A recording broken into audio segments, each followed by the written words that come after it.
Times of Sylhet থেকে স্বাগত জানাচ্ছি।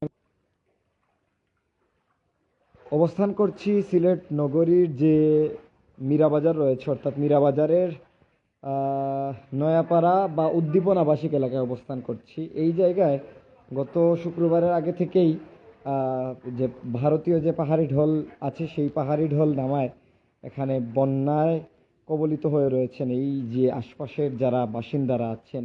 এবং তাদের এখানে সবথেকে বড় যে সমস্যাটি হচ্ছে, গোয়াইনঘাট এবং কানাইঘাটের তুলনায় এই এরিয়াটিতে তেমন পানির সমস্যা না থাকলেও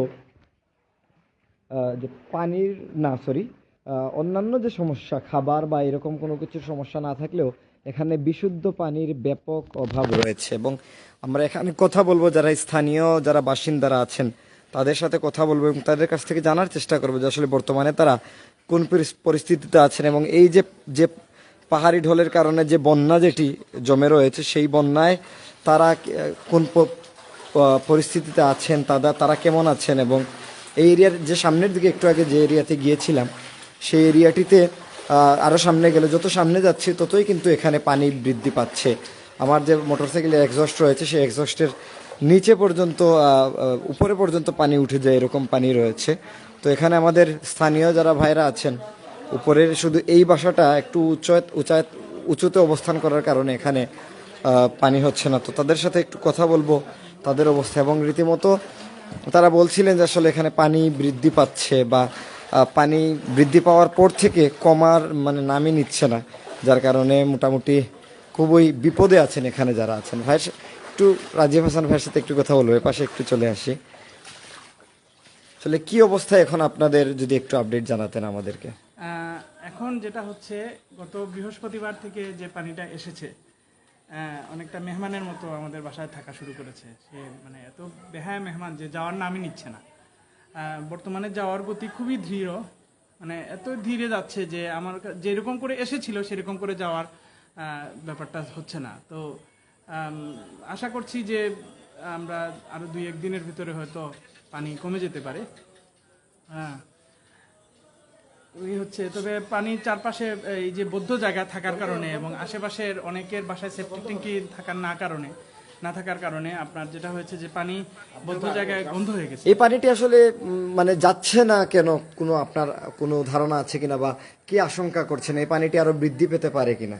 যাচ্ছে না যে কারণে আমি গতকালকে বিডব্লিউডিবির যে ওয়েবসাইটটা আছে সেখানে দেখলাম আপনার 194 মিলিমিটার বৃষ্টিপাত হয়েছে চেরাপুঞ্জিতে।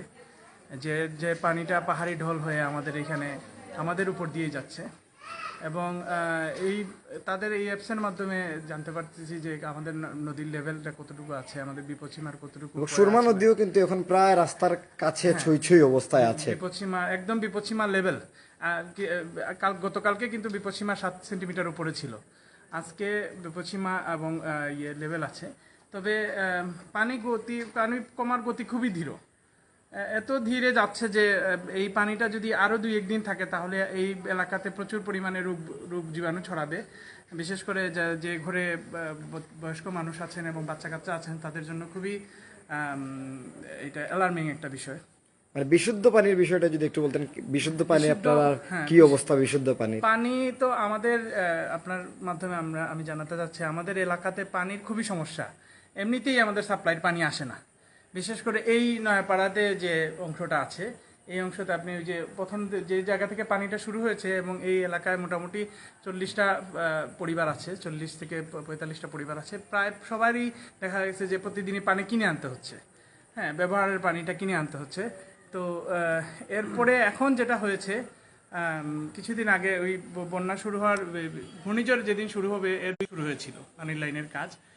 তো পানির লাইন বসানো শুরু হয়েছে, কিন্তু দুঃখজনকভাবে আগের লাইন দিয়ে এখন বর্তমানে পানি আসতেছে কিন্তু খুবই নোংরা। এই যে আমাদের বাইরে যে পানিটা আছে সেই পানিটা যা ব্যবহারের সম্পূর্ণ অযোগ্য। আমরা বিশুদ্ধ খাবার পানি তো মানে এটা তো এই পানি খাওয়ার কোনো সুযোগই নেই। এই পানি খাওয়া মাত্রই কিছুক্ষণের মধ্যে যে ভয়ঙ্কর জীবাণুগুলো আছে শরীরে প্রবেশ করবে। তো আমরা কিন্তু পানি তো খান বা না খান, আপনার তো দৈনন্দিন ব্যবহারেরও পানি নেই। যে একটা পাত্র পরিষ্কার করবেন বা একটা প্লেট পরিষ্কার করবেন সেই পানিটাও নেই। তো এরপরেও সবচেয়ে বড় ইম্পর্টেন্ট যেটা বিশুদ্ধ খাবার পানির খুবই অভাব। আমি কিছুক্ষণ আগে এখানে ওই যে সুরমা ওয়াটারের একজন লোক এখানে পানি দেয় রেগুলার, তো সেই লোক দেখি যাচ্ছে, আমি বাসা থেকে দৌড়ে গিয়ে বললাম ভাই আমার এক জার পানি দিয়ে যান। তো এভাবে আসলে সম্ভব না পানি কিনে খাওয়া, কারণ এই পানি 40 লিটার পানি আপনার একদিনে শেষ হয়ে যাবে।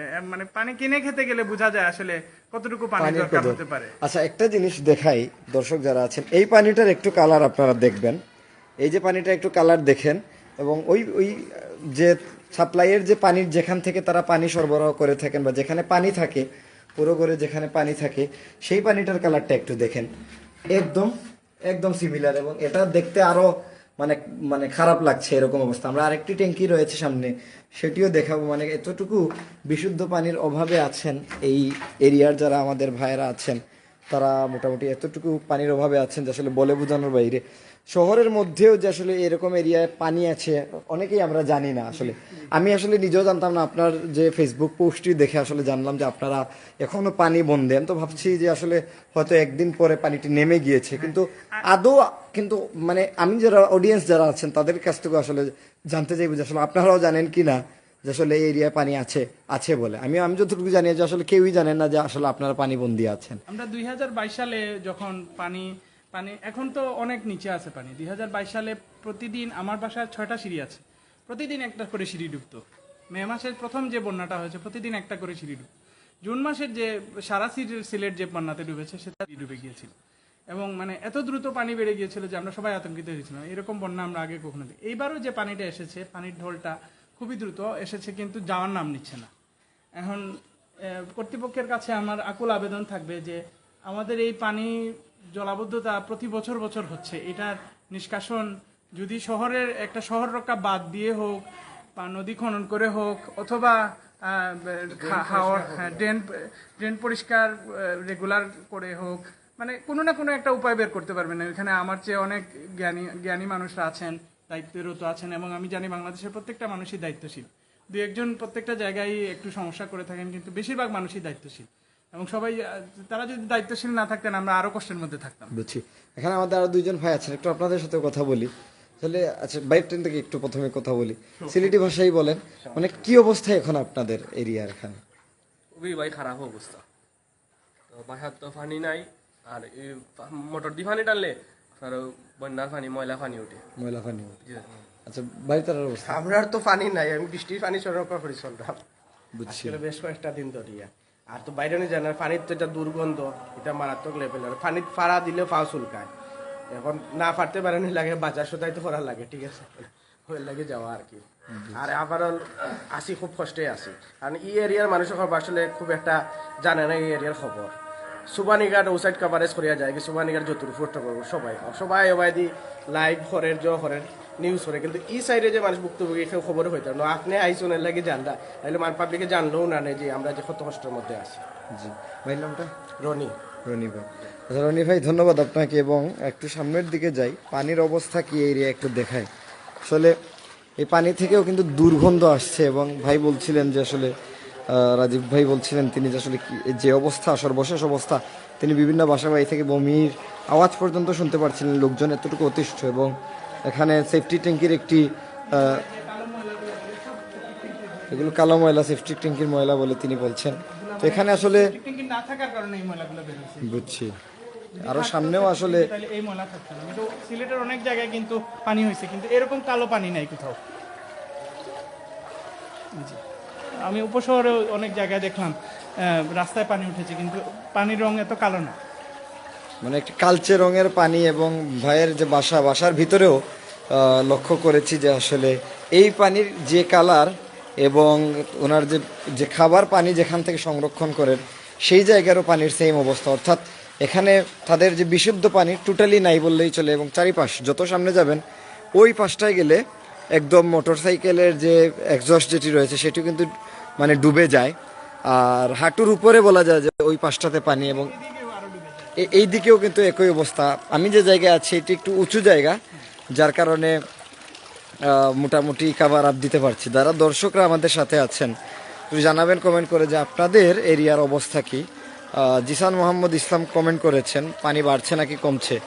যেহেতু এগুলো শহর এরিয়া, ইতিমধ্যে যে পানি বেড়েছিল সেটি কিন্তু এখনো কমার নাম নিচ্ছে না। যদি বৃষ্টি হয় তাহলে, যদি ভারতের চেরাপুঞ্জি, মেঘালয় বা এই যে আশপাশ সিলেটের পাশ ঘেঁষে যে শহরগুলো রয়েছে তাদের, সেই শহরগুলোতে যদি বৃষ্টি হয় তাহলে এখানের অবস্থা আরও খারাপ থেকে আরও খারাপতর হতে পারে বলে, পানি বাড়ছে কিন্তু। মানে এই যে যত সামনে যাচ্ছি তত কিন্তু এখানে পানি বাড়ছে।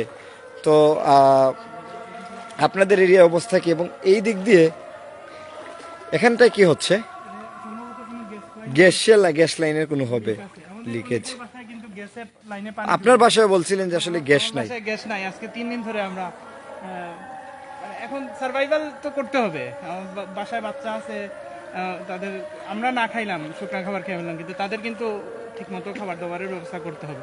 তো আমি শুক্রবারে গিয়ে কিছু চারকোল নিয়ে এসেছিলাম, আর একটা মাটির চুলা। এই বাসায় আমার এক মামা থাকেন, উনি আমাকে বলছেন মাটির চুলা আছে, নিতে পারো। তো ওই মাটির চুলায় আমরা 3 দিন ধরে মানে ভাবা যায় যে সিলেট শহরের মধ্যে যেখানে লোকজন আছেন তারা এখন মাটির চুলায় রান্না করতে হচ্ছে। ভাইয়ের বাসার গ্যাসের পাইপে খুব সম্ভবত পানি প্রবেশ করার জন্য কারণে, পুরোটা না যাওয়া পর্যন্ত এরকমই আমাদেরকে তাকার। মানে এখন যতদিন আছে ততদিন পর্যন্ত মাটির চুলাই কাটাতে হবে। এই বাসায় যে ভাড়াটিয়া থাকেন, ওনার ফার্নিচার 2022-এ সব নষ্ট হয়ে গেছে। নতুন করে এবার যা কিনেছিলেন সেটাতেও অনেক পানি লেগে গেছে। এই যে দেখেন ওনাদের, একটু যদি ক্যামেরাটা দেখেন, ওনাদের বাসা যদিও তালানো, এখানে উপরে পানি ছিল, এই যে ভিজা আছে, এখন উপর থেকে একটু নামছে পানি। ওনাদের আবার পিছন থেকে পানি চলে আসে, পিছনের দিকে ড্রেন আছে, তো ওই দিক থেকে পানি চলে আসে। এই জায়গাটা বাসার মালিক একটু উঁচা করে দিয়েছেন। এই বাসাটা দেখতে পাচ্ছেন পুরোটাই খালি। ওই বাসার মালিক ওনার পরিবার নিয়ে বাহাদুরপুর হাউসে উঠে গেছেন। তো এবং আপনি ওইখানে আরো একটা বাসা আছে, ওইখানেও পরিবার, ওনারা তারা 3 পরিবার থাকেন, 3 পরিবারই বিভিন্ন জায়গায় তারা চলে গেছে। তো দেখা গেছে যে মানুষের আসলে যাদের উপায় আছে, ব্যবস্থা করা আছে, তারা একটা ব্যবস্থা করতে পারছেন। যাদের উপায় নাই যাওয়ার কোথাও, তারা এই পানির মধ্যেই বসবাস করছেন। এবং এই পানিটা আমরা প্রায় 30-32 বছর ধরে এরকমই মানে এর সাথে যুদ্ধ করছি। 30 বছরেও এই পানির কোনো ব্যবস্থা হচ্ছে না, সমাধান নাই। এবং সবচেয়ে বড় সমস্যা হচ্ছে যারা নতুন বাসা তৈরি করছেন। আমি সিটি কর্পোরেশনের কাছে আকুল আবেদন করব, যারা বাসা তৈরি করছেন, আপনারা তো পারমিশন দেন, ঠিক আছে, কিন্তু সরেজমিনে এসে দেখে যাবেন ওনারা বাসা খালের উপরে বানাচ্ছেন, খালটা কতটুকু তাদের জমির ভিতরে নিয়ে নিচ্ছেন। এবং আপনাদের এই যেমন আমাদের বাসার পিছনে যে খালটা আছে, এটা একটা সময় আমরা সাঁকো দিয়ে বের হতাম। আমরা আদি নিবাস ছিল আমাদের নাইরপুল থেকে মীরাবাজার আসার জন্য একটা রাস্তা ছিল, সাঁকো দিয়ে পার হতে হতো। একটা বড় লম্বা সাঁকো ছিল, আমার ছোটবেলা মনে আছে, সেটা আমি ধরেন 1990s-এর কথা বলছি। তখন একটা সাঁকো দিয়ে বের হতে হতো। এখন দেখা যায় 1 লাফে আমরা বের হতে পারি। তো এখন চিন্তা করেন যে একটা লম্বা বাঁশের সাঁকো যদি মাত্র একটা স্টেপের মধ্যে চলে আসে, কতটুকু পানি, মানে কতটুকু ড্রেন ছোট হয়েছে কতটুকু। বুঝছি। এবং আমরা যতই যাচ্ছি পানির লেভেল কিন্তু বাড়ছে, বৃদ্ধি পাচ্ছে, এবং আমার প্রায় হাঁটুর কাছাকাছি পানি চলে এসেছে এখন। আরো যত সামনে যাব আমরা, এই যে আরো পানি অবস্থা বাড়ছে। এই বাসাও কিন্তু একদম সম্পূর্ণরূপে ডুবে আছে। এই যে দেখেন, মানে শহরের মধ্যেও যে এই এরকম একটি অবস্থা আছে। ভাই একটু কথা বলি আপনার সাথে। ভাইয়ের নামটা? আমার নাম মোহাম্মদ ওয়ারিসউদ্দিন। ওয়ারিস ভাই, কি অবস্থা আপনাদের? এবং এই বন্যায় যে আসলে শহরের ভিতরে যে আপনারা বন্যায় আটকে আছেন, এটা কিন্তু অনেকেই জানেন না, এখন কি অবস্থায় আছেন আপনারা? আমাদের মনে হচ্ছে সর্বোচ্চ কষ্টে আমরাই আছি, কারণ আমাদের বাচ্চা কাচ্চা স্কুলে যেতে পারতেছে না, আমরা নিজেও বাজার করতে অনেক কষ্ট হচ্ছে। আর এই যে এই পানিটা পাড়িয়ে বাসায় ওঠার পরে শরীরের মধ্যে চুলকায়, এটা বিশাল একটা অসুবিধা। তাই আমাদের দাবি, কমপক্ষে এই যে আমাদের পার্শ্ববর্তী, আমাদের এখানে 20টা বাসা হবে আমরা পানিবন্দী, তাছাড়া সবাই কেউ পানি জানতেছে না। পরিবার 40-এর উপরে হবে, এই 20টা বাসায় 40-এর উপরে পরিবার হবে। আমরা পানিবন্দী, আমাদের বাচ্চা কাচ্চা স্কুলে যাইতে পারতেছে না, লেখাপড়া সবই বন্ধ। তো আমি আশা করি আমাদের এই রাস্তাটা যদি উঁচা করা হয়, তাইলে আমরা এখান থেকে পরিত্রাণ পাবো ইনশাআল্লাহ। এতটুকু। তো বিশেষ করে মেয়র মহোদয়ের দৃষ্টিগোচর করতে চাই যে উনি যদি আসেন এবং দেখেন আমাদের এই এলাকাটা, যে আমরা এই পার্শ্ববর্তী থেকে আমাদের পাশের লোকজনও জানতেছে না আমরা যে পানিতে আছি। ওখানে গেলে বোঝা যায় না যে এখানে ভিতরে পানি আছে, ভিতরের লোকজন অনেক কষ্ট করতেছে। তাই আমার আশা যে ও চিরেই যেন আমাদের এই রাস্তার কাজটা সমাধান করার ব্যবস্থা নেওয়া হয়। জি, ধন্যবাদ আপনাকে। এবং তো মোটামুটি দর্শক, এই হচ্ছে পানির লেভেল দেখেন, মানে এইদিকে এই পাশটাতে কিন্তু স্ল্যাবের উপরে এই পাশটা হচ্ছে রোড, হ্যাঁ। এটা road। এখানে হাঁটুর উপরে প্রায় যারা শর্ট যারা রয়েছেন এখানে নিয়ারলি হাঁটুর কাছাকাছি মানে পানিটা ইতিমধ্যে পৌঁছে গেছে এখানে। তো ভাবা যায় আসলে সিলেট শহরের মধ্যেই এরকম একটি অবস্থা যেখানে হাঁটুর কাছাকাছি পানি বর্তমানে রয়েছে এবং খুব সম্ভবত পানি আরেকটু বেশি ছিল, আর বেশি ছিল, একটু বেশি ছিল বলতে, পাশেও পানি ছিল। এবং এখন কিছুটা কমেছে, তবে এটি বর্তমানে স্থির রয়েছে, মানে কমার নামই নিচ্ছে না এবং হয়তো বা বৃষ্টি দিলে আরো বাড়ার সম্ভাবনা একটি থেকেই যাচ্ছে এই জায়গাটিতে। তো দর্শক, আপনারা যারা আছেন আপনাদের এরিয়ার অবস্থা কেমন অবশ্যই জানাবেন, যারা আমাদের দর্শকরা আছেন, এবং কোন জায়গা থেকে দেখছেন তাও জানাবেন। আর এই যে হচ্ছে চারিপাশে পানি আর পানি, দেখেন গোয়াইনঘাটে তুলনায় হয়তো এখানে তেমন না, তবে এই এরিয়ার মানে শহরের যারা লোকজন আছেন তারা কিন্তু মোটামুটি পানিতে অভ্যস্ত না। সেক্ষেত্রে এখানের যে অবস্থা সেটি আসলেই অনেক মানে কষ্টদায়ক একটি অবস্থায় আছেন তারা। বিশেষ করে পানি থাকলেও সমস্যা ছিল না, এখানে যে বিশুদ্ধ পানির যেটি দেখলাম, যেটি আমরা সরাসরি গিয়ে সেখানে তাদের যে ট্যাঙ্কিতে পানি থাকে, যেখানে সাপ্লাই থেকে পানি আসে, সেই পানিটাও কিন্তু এখন এই পানির মতো দূষিত হয়ে রয়েছে। মানে এই পানি খাওয়া আর ঘরের যে পানি সেটি খাওয়া একদমই সমান কথা।